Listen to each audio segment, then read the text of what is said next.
പ്രിയമുള്ളവരെ, നമ്മൾ മൂന്നാറിൽ പോകുമ്പോൾ മൂന്നാർ യാത്രയിലെ മനോഹരമായ കാഴ്ചയ്ക്കിടയിൽ നമുക്കൊരു കാട്ടിലൂടെയുള്ള ഒരു യാത്രയുണ്ട്. ഏകദേശം 300 മീറ്റർ നടന്നു കഴിയുമ്പോൾ കടുവ സങ്കേതം, കടുവ കിടന്നിരുന്ന ഒരു കേജ്, ഒരു പാറയുടെ ഇടയിലാണ് ഇത് കിടക്കുന്നത്. അങ്ങ് കുറേ നടക്കണം. നടന്നു കഴിഞ്ഞ് കാട്ടിലൂടെ ഈ കല്ലും മുള്ളും ഒക്കെ താണ്ടി അങ്ങോട്ട് നടക്കുമ്പോൾ വളരെ എക്സ്പീരിയൻസ് ആണ്. ഇച്ചിരി ദുർഘടം പിടിച്ച വഴിയാണ്. പക്ഷേ ആ കടുവ സങ്കേതത്തിലേക്ക് നമ്മൾ നടന്നു പോവുകയാണ്. അവിടെ ചെന്ന് പെടാൻ ഇച്ചിരി പാടാണ്. ചെന്ന് പെട്ടാൽ ആ കടുവയുടെ കേജ് കാണാനും ഇച്ചിരി ബുദ്ധിമുട്ടാണ്. കാരണം പാറക്കിടയ്ക്കൂടിയൊക്കെ നമ്മൾ നടന്ന് അവിടെ വീഴാൻ സാധ്യതയുണ്ട്. എന്നാൽ എന്താണേലും നമ്മൾ ഇന്ന് നിങ്ങളെ ഈ ഒരു കടുവാ സങ്കേതം കാണിക്കുവാനായിട്ട് നമ്മൾ അങ്ങോട്ട് പോകാം കേട്ടോ. അപ്പോൾ ഈ വീഡിയോ മുഴുവനായിട്ട് കാണുക. കാരണം കുറേ അഡ്വഞ്ചർ എക്സ്പീരിയൻസ് നൽകുന്ന ഒരു കാഴ്ച തന്നെയാണ്. ഇതുവരെ നിങ്ങൾ ഈ ഒരു കാഴ്ച കണ്ടിട്ടില്ലെങ്കിൽ നിങ്ങൾ കാണും. തീർച്ചയായിട്ടും നിങ്ങൾ മൂന്നാർ പോകുമ്പോൾ ഈ ഒരു കാഴ്ച നിങ്ങൾ മിസ്സാക്കരുത്. ഇത് കാണുക തന്നെ ചെയ്യണം. ഓക്കെ,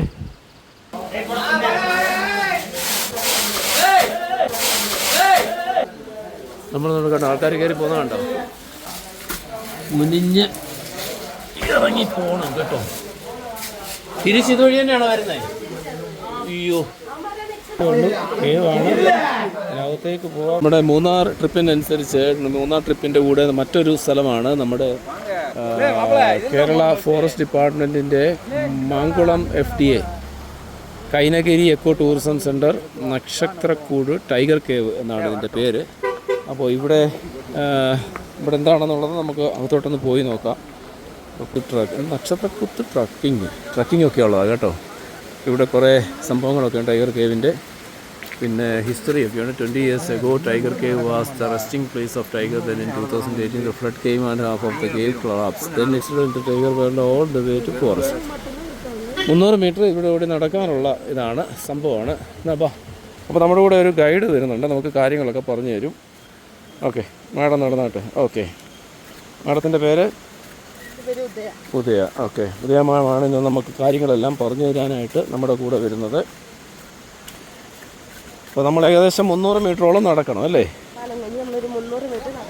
ഓക്കെ, തൂക്കുപാലത്തേലൊക്കെ ഏതാ? ഓക്കെ, അപ്പോൾ നമ്മൾ ഈ തൂക്കുപാലത്തെ കൂടെ ഇങ്ങനെ അപ്പുറത്തേക്ക് കിടക്കുകയാണ്. അപ്പോൾ നേരത്തെ ഇവിടെ ടൈഗർ താമസമുണ്ട്. ഓക്കെ, 20 വർഷങ്ങൾക്ക് മുൻപ് കിടന്നിരുന്ന കേവാണിത് കേട്ടോ, ടൈഗർ. 300 മീറ്റർ ഫോറസ്റ്റാണ്. ഇതുവഴി ആനകളൊക്കെ വരുന്ന സ്ഥലവുമാണ് അല്ലേ? ഏത് സമയത്തായിരിക്കും കൂടുതൽ? രാത്രി കാലങ്ങളിൽ. അത് വന്ന് ഇവിടുന്ന് അങ്ങ് പോകത്തേ ഉള്ളോ അതോ എന്തുവാ? ഇവിടുന്ന് അങ്ങ് തിരിച്ച് പോകത്തേ ഉള്ളോ അതോ? ഇവിടെ വെള്ളം കുടിക്കാനൊക്കെ മൃഗങ്ങളൊക്കെ. ഓക്കെ, ഇവിടെ എത്ര മണി വരെ എൻട്രി? ഓക്കെ, 9 മണി മുതൽ 5 മണി വരെ ഇവിടെ വരുന്നവർക്ക് ഇതിനകത്തുകൂടി ഇങ്ങനെ യാത്ര ചെയ്ത് പോകാനായിട്ട് പറ്റും. ഒരു പ്രത്യേക അഡ്വഞ്ചർ സംഭവമാണ്. ട്രക്കിങ്ങിൻ്റെ സംഭവം അവിടെ എഴുതിയിരിക്കുന്നത്. അത് എന്തുവാ സംഭവം? ഓക്കെ, അതായത് നക്ഷത്രക്കുത്ത് എന്ന് പറയുന്ന ഒരു ട്രക്കിംഗ് ഉണ്ട്. അത് 300 മീറ്റർ അപ്പുറേ ഒരു കാടുണ്ട്. ഈ പാറയിൽ ഈ കടുവയുടെ കാൽപ്പാട്, അതായത് വിരലുകൾ ഇങ്ങനെ പതിച്ച്, അപ്പം അതിനനുസരിച്ച് അവിടെ വേര് വന്നിരിക്കുന്നത്. അതാണ് അവിടെ ആ ഗൈഡ് നമുക്ക് എക്സ്പ്ലെയിൻ ചെയ്തിരുന്നത്. നമ്മളവിടെ സൂക്ഷിച്ച് നോക്കിയാൽ അത് കറക്റ്റായിട്ട് കാണാം. അതായത് നമ്മുടെ കാൽപ്പാടുകൾ കണ്ടില്ലേ, കടുവയുടെ കാൽപ്പാട്. അപ്പോൾ അതൊക്കെ ഇങ്ങനെയുള്ള വളരെ നമുക്ക് കൗതുകം നൽകുന്ന കാഴ്ചകളാണ്. ഈ ഒരു വഴി കൂടി വരുമ്പോൾ നമുക്ക് എക്സ്പീരിയൻസ് ചെയ്യാം. കുട്ടികളെയൊക്കെ കൊണ്ടുവന്ന് കാണിക്കുന്നത് തന്നെ ഒരു നല്ല എക്സ്പീരിയൻസ് ആയിരിക്കും കേട്ടോ. ആസ്വദിച്ച് കാടിൻ്റെ ആ ഒരു സൗന്ദര്യം ഇങ്ങനെ ആസ്വദിച്ച് കേട്ടും കണ്ടും ഒക്കെ നമുക്കിങ്ങനെ യാത്ര. ഇതൊരു പള്ളി അല്ലേ? അടിപൊളിയാ. ഇതൊക്കെ ഫോട്ടോയ്ക്കൊക്കെ പറ്റിയ സ്ഥലമാണ്. ഓക്കെ, ഇതിൻ്റെ പള്ളി താഴേന്ന് മുകളിലേക്ക് പോയിരിക്കുക ഇതിൻ്റെ പള്ളി. ഓക്കെ, ശരിക്കും കല്ലും ഒക്കെ നിറഞ്ഞ പാറകളും ഒക്കെ ഉള്ള ഒരു വഴിയാണ് ഇതുവഴി. അപ്പോൾ യാത്ര അല്പം ദുർഘടമാണെങ്കിലും നമ്മളിതുവഴി ഇങ്ങനെ നടന്ന് നമ്മുടെ ഈ ഒരു കാടിൻ്റെ സൗന്ദര്യം, നമ്മുടെ ടൈഗർ കേവിലേക്ക് നമ്മൾ യാത്ര പോവുകയാണ്. ഇവിടെ എല്ലാം ചെറിയ ചെറിയ വാട്ടർഫോൾസൊക്കെ ഉണ്ട്. അതിൻ്റെ ആ ഒരു വെള്ളത്തിൻ്റെ ഒഴുക്കും ആ ഒരു ഗന്ധവും കാടിൻ്റെ ഗന്ധവും ഒക്കെ ശരിക്കും നല്ലൊരു എക്സ്പീരിയൻസ് തന്നെയാണ്. ഇവിടെയൊക്കെ നടക്കാൻ സൂക്ഷിച്ചിറങ്ങും, അത് തന്നെ.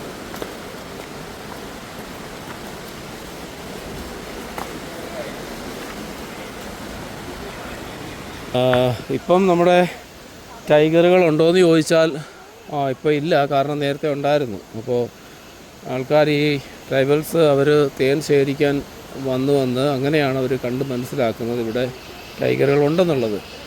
അപ്പോൾ അങ്ങനെ നമ്മുടെ മനുഷ്യരെ കണ്ടപ്പോൾ അതങ്ങ് തിരിച്ച് കാട്ടിലേക്ക് കയറിപ്പോയി. അപ്പോൾ ഇപ്പോൾ അങ്ങനെ ടൈഗറുകളൊന്നും ഇല്ല, പക്ഷേ ചില സമയങ്ങളിൽ എന്തെങ്കിലുമൊക്കെ ഇങ്ങനെ വന്നാൽ നമുക്ക് കാണാൻ പറ്റും. നമ്മളങ്ങനെ കേവിലേക്ക്, ശരിയാ. അവസാനം നമ്മളിങ്ങനെ കേവിലേക്ക് എത്തുകയാണ്. ഇതാണ് നമ്മുടെ സങ്കേതം, കടുവ സങ്കേതത്തിലേക്ക് നമ്മൾ എത്തുകയാണ് കേട്ടോ. അപ്പോൾ അത് കുറേ നാളുകൾക്ക് മുൻപ് താമസിച്ചിരുന്ന, അത് ഉപയോഗിച്ചിരുന്ന അതിൻ്റെ ഗുഹയിലേക്ക് നമ്മൾ കടക്കുകയാണ്.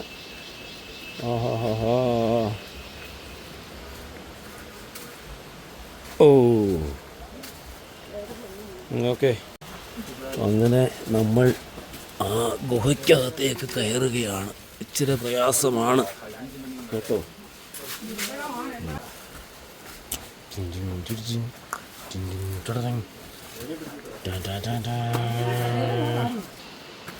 അങ്ങനെ നമ്മൾ അതിനകത്തൂടെ കയറി മറ്റൊരു സ്ഥലത്തേക്ക് എത്തി. എല്ലാം വേരുകളാണ് കേട്ടോ. ഈ വേരുകൾക്കിടയിലൂടെ വേണം പോവാൻ.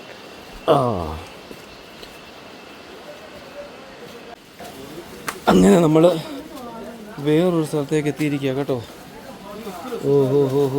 അവിടെ ചെല്ലണം നമ്മൾ.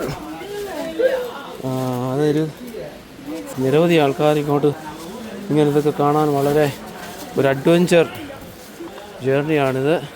അല്പം ദുർഘടമാണ്, പിടിച്ച് ഇറങ്ങണം. അങ്ങനെ ഓരോരുത്തരും ഇങ്ങനെ ഇറങ്ങുക കേട്ടോ. വീടെല്ലാവരും അതിനകത്തേക്ക് പോകണം കണ്ടോ.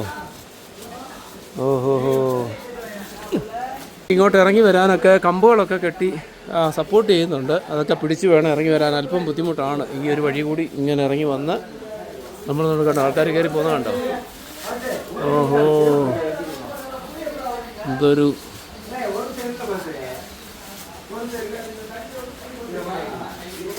പറഞ്ഞാൽ ഇവിടെ കയറി പോവാന്ന് പറഞ്ഞാൽ ഇച്ചിരി ബുദ്ധിമുട്ടാണ്.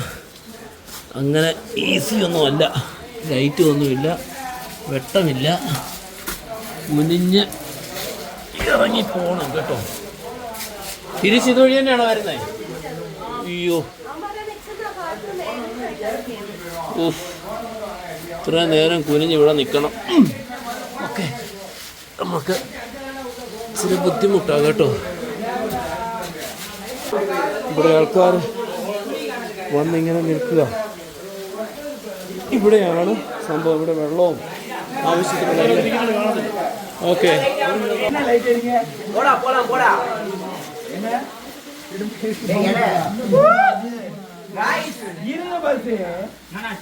അതിനകത്തേക്ക് ചെറിയൊരു ഇതേ ഉള്ളൂ, കേവാണ്. അതിനകത്തേക്ക് പോകാൻ പറ്റിയാൽ മാത്രമേ പോകാവൂ.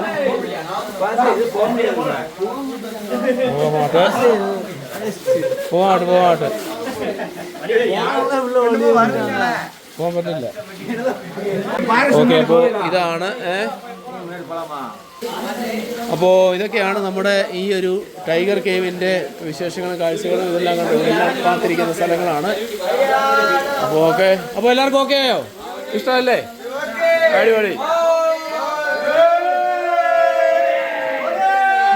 അങ്ങനെ കടുവ കിടന്നിരുന്ന ആ ഒരു ഗുഹ കണ്ടിട്ട് നമ്മളും തിരിച്ചു പോവുകയാണ്.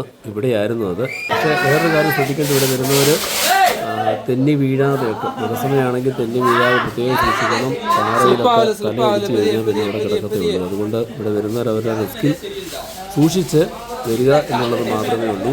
അത് ദുർഘടം പിടിച്ച വഴി തന്നെയാണ് ഞാൻ കാണിച്ചത് ഈ വഴികളൊക്കെ. പക്ഷേ ഇതൊരു പ്രത്യേക എക്സ്പീരിയൻസ് നൽകുന്ന യാത്ര തന്നെയായിരിക്കും.